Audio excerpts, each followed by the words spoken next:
two potentially historic weather systems forming in the Atlantic. It'd be the first time since the Great Depression, forecasters say, where two potential hurricanes could make landfall at the same time.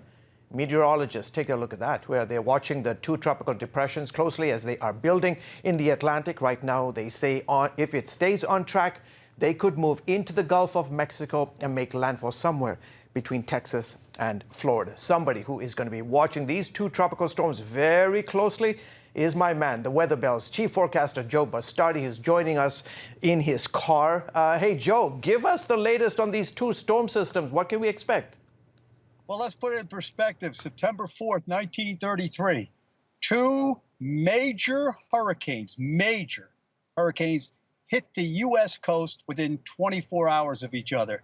September 4th, the Treasure Coast of Florida was hit by a major hurricane, and some 18 to 24 hours later, South Padre Island. It was a double shot, and this, even though this has got a good chance to be two landfalling tropical cyclones, and for those of you who follow us at Weather Bell, you saw our impact forecast say these things were going to try to intensify coming to land.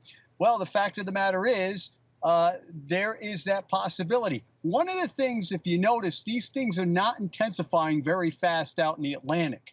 They're waiting till they get closer to land, and that's because of a large-scale pattern, folks, in the Northern Hemisphere right now, that even though you hear, well, the conditions are favorable, there's no shear or whatever, there's large-scale sinking going on in this part of the Atlantic basin. In other words, the air is sort of descending. However, the big problem is, as you get closer to the U.S. coast this year in these patterns, the air starts going up, and that's why you've seen Hannah, Isaias, Faye, Bertha, Arthur, Cristobal, all increasing as they hit the coastline, and those are the ones that can get real tricky. Yeah. Now, I believe both of these are going to try to hit as a hurricane. I think that the front runner, 14, is still not named yet, is probably going to hit toward the Texas Gulf Coast. I got one going west of New Orleans, the other trying to come east of New Orleans, and the intensity is questionable. Yeah.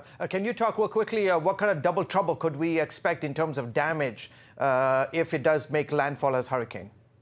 Well, as hurricanes, comparable perhaps, for instance, Isaias, because of where it hit, caused $4 billion damage, but Hannah did not cause as much damage. So we've got to see the intensity. If you drive a storm into Kennedy County, for instance, in Texas, where there are more cows than people, there's not as much damage. But if you take it into Galveston, or you take another one into Pensacola, Mobile, New Orleans, we all know what could happen, even with minimal hurricanes. So I'll probably be talking to you on Monday again. How's that? That sounds terrific. Hey, wherever you're going, be safe. Have a great weekend, okay?